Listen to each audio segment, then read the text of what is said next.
Imagine a country where a single chocolate brand has more flavors than your entire local grocery store. A country where you don't open a drink with a bottle cap, but by pushing down a glass marble. A country where a street vending machine serves you a hot meal faster than a waiter ever could. This isn't sci-fi. This is Japan, and its food and sweets have become one of the biggest internet phenomena in recent years. Let's take a look at 5 things that make half the internet want to travel to Japan right now. Right. In Japan, KitKat isn't a snack. It's a full personality trait. Most of the world knows KitKat in 2, maybe 3 flavors. In Japan, there are over 400, ranging from green tea matcha and sea salt caramel to wild options like wasabi, sake, or purple sweet potato. How did this happen? KitKat arrived in Japan back in 1973, but the hype truly exploded around 2000, when Nestlé Japan decided to adapt the brand to local tastes. The turning point came in 2004 with the release of the legendary matcha flavor, which remains the best-selling Japanese version of all time. Nestlé even hired a renowned pastry chef named Yasumasa Takagi, who has been developing exclusive gourmet flavors for their high-end KitKat chocolatey stores since 2003. Some of these flavors take him over a year of testing before they are good enough to hit the shelves. The main reason there are so many flavors ties into a Japanese tradition called omiyage, the custom of bringing back small gifts from your travels. Almost every region in Japan has its own exclusive KitKat flavor. Hokkaido has melon, Kyoto features uji matcha, and Kyushu down south offers purple sweet potato. Buying KitKat basically became a form of travel collecting. And here's another fun fact. In Japanese, the name KitKat sounds remarkably similar to kitokatsu, which means you will surely win. Because of this, it became a hugely popular good luck gift for students taking exams. Thanks to this clever mix of marketing and culture, KitKat even surpassed Meiji between 2012 and 2014 to become Japan's top-selling chocolate brand. How a simple rice triangle took over the world. Onigiri looks simple, rice pressed into a triangle, wrapped in a sheet of nori seaweed. But behind this simplicity lies a food with nearly 2,000 years of history. Archaeologists have actually found carbonized lumps of pressed rice dating back to the Yayoi period, right when rice cultivation was first starting in Japan.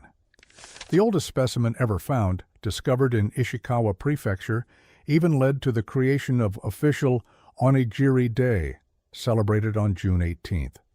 During the Heian period, nobles at court ate them under the name tonjiki.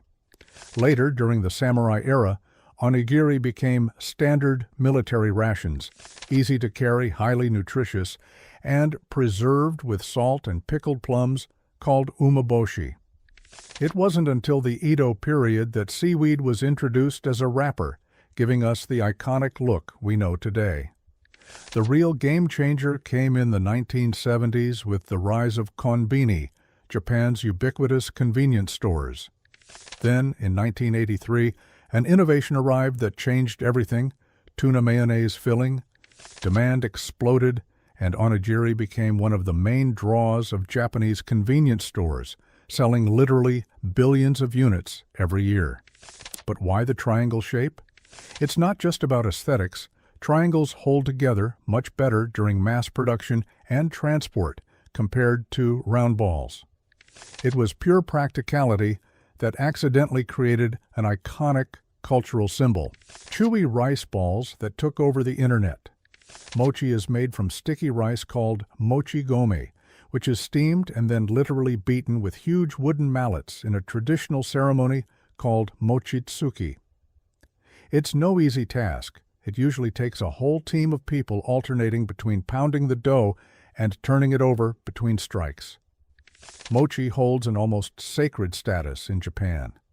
In ancient times, people believed it carried a divine presence, and to this day, it remains an essential part of New Year's celebrations, where it's used to make the traditional Kagami mochi decoration.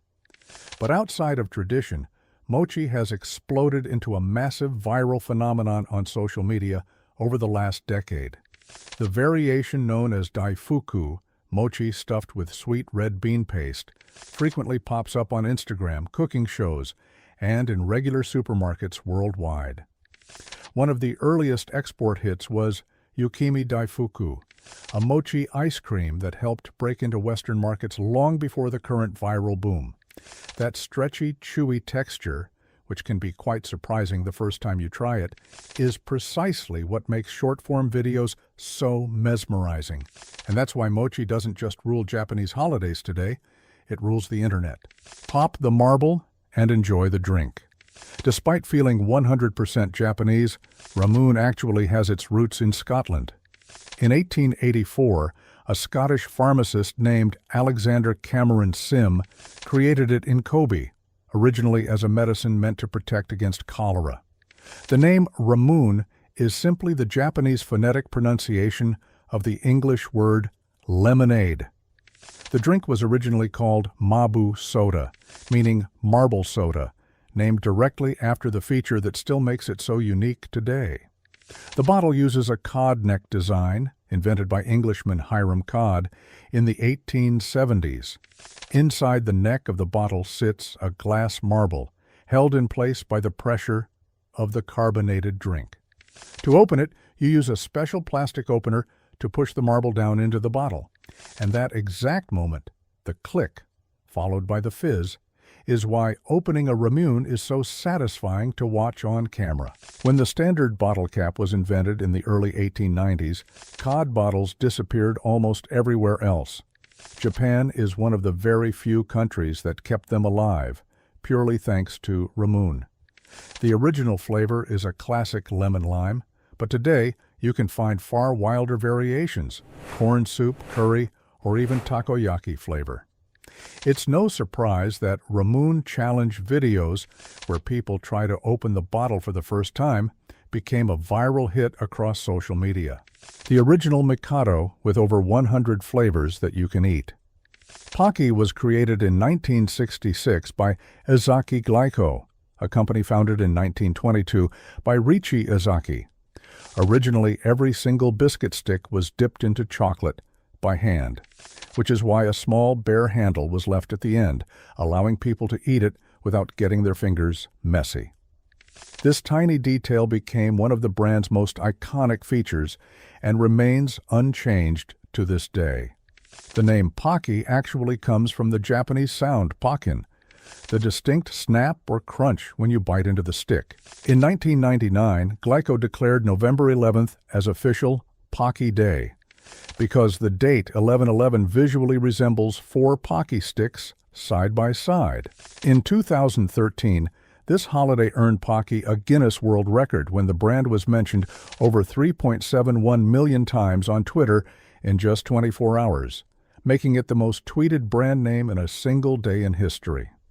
Today there are over 50 different flavors, many exclusive to specific regions. A Brazilian orange flavor was created specifically for the 2016 Rio Olympics, while Royal Milk Tea is available in the UK. By 2019, Pocky became the world's best-selling chocolate-coated biscuit brand, generating over $589 million in sales. And there's one more reason why the internet loves Pocky: the famous Pocky game, where 2 people eat a single stick from opposite ends until their lips meet in the middle. It's the exact kind of fun, quirky content that has been recreated countlessly across anime, TV shows, and short videos worldwide.